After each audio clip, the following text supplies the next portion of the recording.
आस्था channel पर प्रभु की परिभाषा प्रभु की देखकर बहुत से भक्तात्माओं ने ये आशा व्यक्त की कि कोई ऐसा प्रत्यक्ष प्रमाण सामने आवे कि जिससे हमें सिद्ध हो कि परमात्मा कबीर साहब वास्तव में प्रभु हैं। अब कबीर साहब कहते हैं कि पर्वत पर्वत में फिरा कारण अपने राम, जब राम जैसे संत मिले जिन सारे सब काम। कबीर परमात्मा अपनी ही महिमा स्वयं ही गाते हैं और कहते हैं कि परमात्मा से हम जो सुख चाहते हैं, पुत्र बांझ को पुत्र हो, बंद कर दे। ये आपके सामने एक अनमोल उदाहरण है। ये एक परिवार खड़ा है। ये जिला रोहतक हरियाणा के गांव चिड़ी के रहने वाले हैं और इस बहन के जो अब देखो सामने, इस बहन की आयु लगभग 57 वर्ष है और साथ में ये नवजात शिशु इनकी गोद में है। ये इनका पुत्र है। पहले ये सामने जो लड़की खड़ी है, ये सामने सुलोचना नाम की लड़की, ये बड़े वाली देखना, इसका नाम सुलोचना है।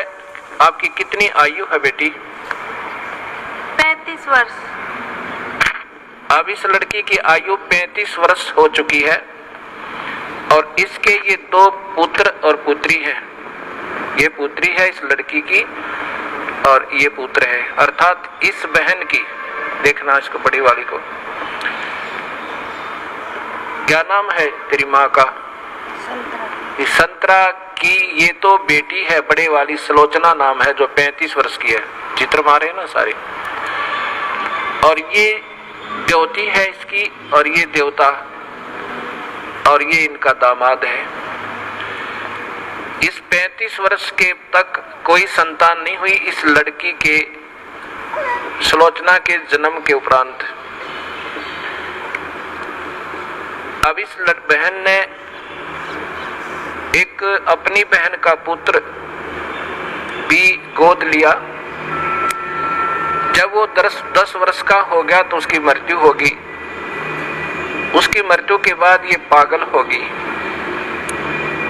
इस संतरा की ननंद गांव झांसुआ के अंदर ब्याही हुई है। वो बहुत बीमार रहती थी, सब जगह घूम ली थी, बर्बाद हो चुकी थी और कबीर परमात्मा के चरणों में आते ही कर्म दंड कटते ही वो स्वस्थ होगी। 4 वर्ष हो गए। तब वो अपनी बीमारी का इलाज हो जाने के बाद उसने फिर अपनी इस भाभी से प्रार्थना की जिसका संतान नहीं थी। एक पुत्री होने के बाद ये जो सामने आपने चित्र में पुत्र को लिए हुए दिखाई दे रही है। फिर इधर पे उसने जाकर के अपनी भाभी से, संतरा से प्रार्थना की कि आप यहाँ नाम ले लो। ये पागल हो चुकी थी, ऐसे इसका इलाज भी करवाया गया कि ये पागल हो चुकी है, मेडिकल आदि में ले जाकर। तब इसने प्रार्थना की कि आप हमारे गुरुदेव इस दास का नाम बताया, वहां चलो, उनसे उपदेश लो। कबीर परमात्मा की रजा से आपकी ये सुनी गोद भी भरी जा सके है। अब 57 वर्ष की आयु में, और ये अनमोल कहानी करना कोई बच्चों का खेल नहीं है। ये पूर्ण परमात्मा कबीर साहब की समर्थता का प्रत्यक्ष प्रमाण है। ये नहीं मानी कि अब नहीं हो सकता कुछ भी। तब उसने बहुत प्रार्थना की, इसको कह सुन करके यहाँ ले आए इस आश्रम करौथा में। नाम लिया। नाम लेते ही परमात्मा कबीर परमेश्वर ने अनहोनी की। ये बांझ को पुत्र दे, कोढ़ी को काया दे, वो प्रभु कहलाता है। ये गर्भ रहा, ये बच्चा परमात्मा ने भेजा अपनी कृपा से। फिर भी इनके मन में शंका पैदा कर दी इन मूर्ख मार्गदर्शकों ने, क्योंकि ये तो बेचारी सऊदी में थी नहीं, पागल हो चुकी थी। कहा कि तुम्हारे देवता प्रसन्न हो गए, ये तो ऐसे होना ही था। ये 35 वर्ष तक देवता कहाँ जा रहे थे इनके। यही ये मूर्ख जो मार्गदर्शक कि कहीं तुम्हारी प्रभुता और तुम्हारे ये रोजी रोटी समाप्त ना हो जाए, फिर भी गुमराह करने की चेष्टा की। इनके दिल से यहाँ की आस्था हट गई और फिर अपनी उन्हीं देवी देवताओं के चक्कर में पड़ गई। ये लड़का 14 महीने तक मां के गर्भ से बाहर नहीं आया। सब डॉक्टर पच लिए कि ये लड़का शायद खत्म भी हो जा बालक। फिर वही जिसने इसको नाम दिलाया था, इसकी ननद, वो गांव गई और उसने कहा कि नादान ने जुल्म कर दिया। ऐसे प्रमाण, प्रत्यक्ष प्रमाण के बाद भी तुम्हारी बुद्धि भ्रष्ट होगी, चलो जाकर माफी मांगे, दोबारा उपदेश ले।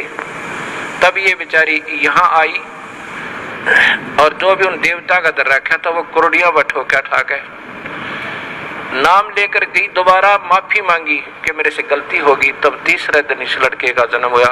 बोलो सतगुरुदेव की जय। ये सामने आप फिर देखिए इसी पुण्य परिवार को। आज इनसे पूछ कर देखो इन्होंने कितने देवी देवता पूजे थे और क्या क्या इन्होंने ना किया होगा। और कबीर परमेश्वर ने ये सुख दिया जो पृथ्वी पर कोई नहीं दे सकता। ये वो परमात्मा है जो भाग्य के बिना भी दे सकता है। ये आपके सामने प्रत्यक्ष प्रमाण है। बोलो सतगुरुदेव की। बंदी छोड़ कबीर साहेब की। सत साहेब।